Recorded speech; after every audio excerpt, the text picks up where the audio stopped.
Hello and welcome to the EdTech podcast and this fourth edition of the Hackney episode. It's been an amazing short week since the podcast started and I wanted to say a big thank you for your support.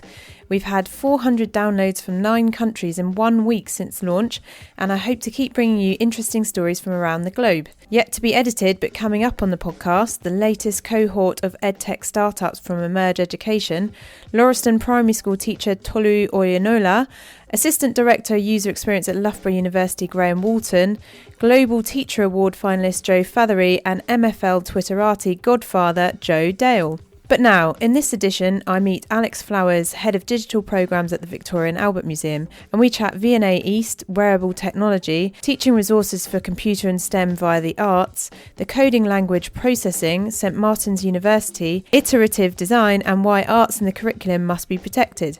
And the usual. Follow us on Twitter at Podcast EdTech, Instagram and Facebook, and email at theedtechpodcast@gmail.com.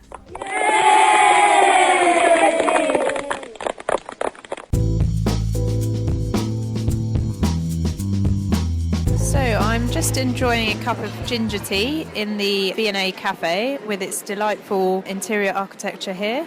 And I'm about to meet Alex Flowers, the Head of Digital Programmes at the Victoria and Albert Museum, to find out a little bit more about their involvement in the Olympicopolis project in the Olympic Park.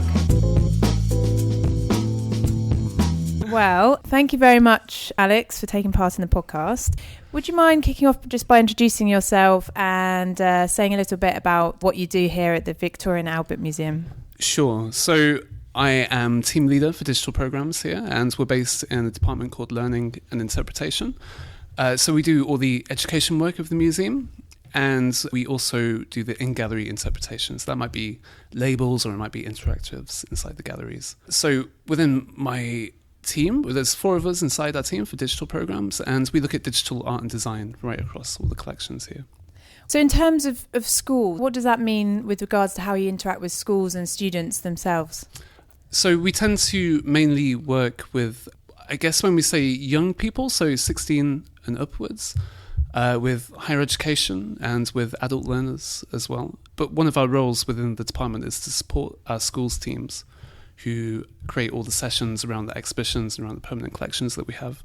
And so we kind of act as an advisory body for them, so they can bounce ideas off us. So if they're looking to integrate, mobile technology inside their sessions, we can come in, we can talk to them about how it might best work with students, how they can time the session, arrange the session to make the most of the technology and sort of point them in the right direction for interesting bits of software or apps or approaches they can take. Okay. And does that also play into actually getting resources into the school that are part of the museum or less so? It can do. So we do outreach sessions. So we have sort of museum in a box type things that we can take out.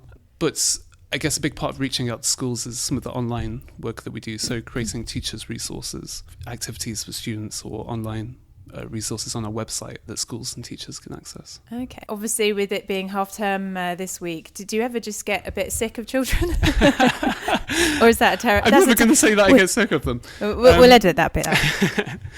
I mean, we tend to get up to about 3,000 people coming to take part in our activities. So this amazing. week we're doing some green screen photography where you can put yourself into a Botticelli painting. So you can be Venus being born from the sea, or you can be dancing in the Primavera painting. And it's very busy. It can be tiring, and a lot of our work kind of revolves around crowd management when it does get like that. But it's always interesting, you know, and if we engage children now when they're out with their families, you know, we hope that they'll have a good impression of museums and the V&A especially, you know, and they'll come back and they'll make it part of their cultural life. Fair enough. Generous answer. I suppose moving on to Hackney, I mean, I thought the V&A was very much based in Kensington. So what's the connection to Hackney? We're looking obviously at how Hackney's collaborating with local tech initiatives. So can you expand on that a little bit? Sure. So a big initiative for the Olympic Park is to build V&A East or E20, V&A E20. The name is still completely yet to be decided. What's your favourite? I quite like V&A East. I think that's quite nice. I think that gives, you know, an identity to it, and will hopefully make it feel a bit more part of the landscape, a bit more part of the community out there. I mean, what we don't want to do is just parachute in this giant spaceship of a museum and just lands, and it have no connection to what's happening around it. Yeah. And it is a unique part of London, and it has a unique identity, one which is very distinct to South Kensington, where sort of the mother museum is, if you like. But East London is where a lot of the interesting creative activity is happening inside this city at the moment. There's large artist communities, there's places like Hackney Wick, which is the world's heaviest concentration of artist studios, I think, which is pretty amazing, considering where it is. Vogue said it was the cultural centre of the universe. Wow, that's quite a quote.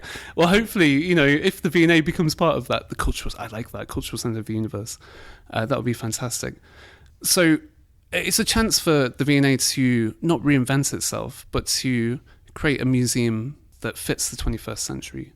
Where we are at the moment is very much a Victorian institution in many ways. The architecture, the way it's laid out, the kind of collections that are here in part. And so we want to create a place which is, dynamic, which is contemporary, which is engaging with current issues in design and art and in sort of the wider social sphere as well. And being in East London is going to be a big part of that. So at the moment we're doing a lot of research and working with local communities, schools, with some of the sort of HE colleges in the area to try and figure out how we can work with them and start building those relationships now, so that in 5-6 years' time, when we do start to open, when the momentum builds up, we've got this great foundation in place, and we were already engaged with those who are around us. And when you're having those conversations with local stakeholders, including schools, what kind of ideas are coming out, or what are their needs where, the V&A may be able to help work with them?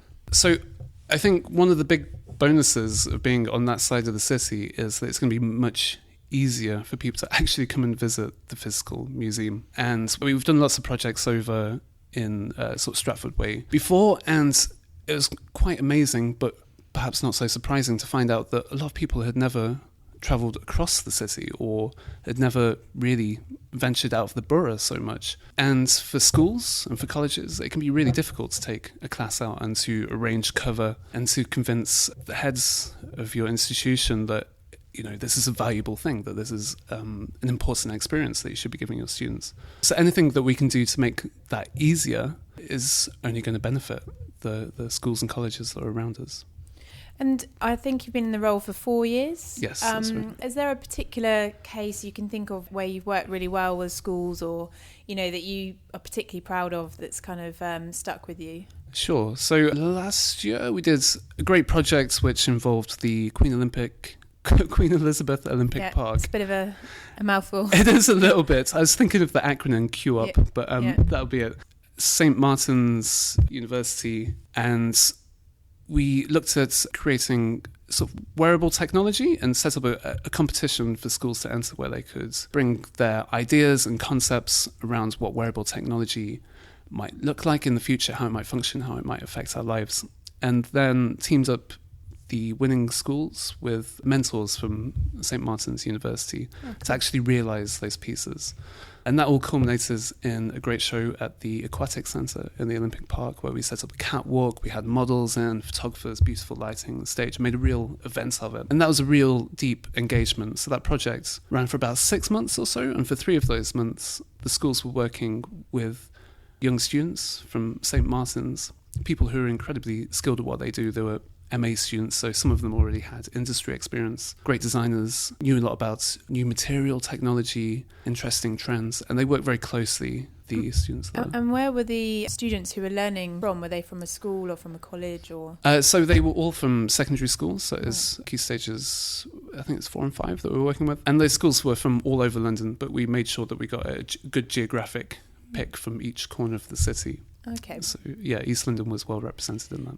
It just made me think. I remember the Science Museum launched, or George Osborne was there launching one of his STEM initiatives. So, to what extent does the V&A collaborate or corroborate in terms of curriculum? Or, I know that STEM is a massive focus for the government.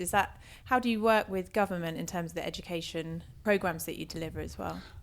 Well, all of our school programs do have very explicit links to the curriculum and supports a wide range of subjects. So, we look at maths, even through Islamic art and architecture and studying geometry. We look at design technology through lots of different parts of our collections. And we do look at the computing curriculum as well, but always through the lens of art and design, because obviously that's what we have here. And so we can dip into things like the computing curriculum really nicely through our collection of computer art that we have. We've been collecting since 1960s, so we have stuff from NASA's rocket labs when they had artists in residence in the 70s. Lots of work on paper and lots of purely digital work as well. And so we can look at those. The students can come in, talk with the curators, think about how they're made, get an explanation of kind of process behind it. And then we work with a coding language called Processing, which is quite a simple language to pick up, but one that's quite widely used by visual artists and interactive artists. And that's called Processing? Processing, yeah. Okay. Yeah. Is that free or is that... It is free. Yeah. It's all free and open source. Okay, great. And start looking at creating generative artworks, sharing code, sort of remixing each other's code, but always focusing back to sort of the original objects, original art pieces that we were looking at. Is there anything else that you want to get out there for educators that might be listening? I think, one of the things that the challenges that we always have, or especially are having over sort of the current year and last couple of years, is really making sure that art sticks in the curriculum. And it stays in there, and it isn't excluded by sort of the STEM concentration that's happening. And, there's lots to talk about STEAM, including the arts in that.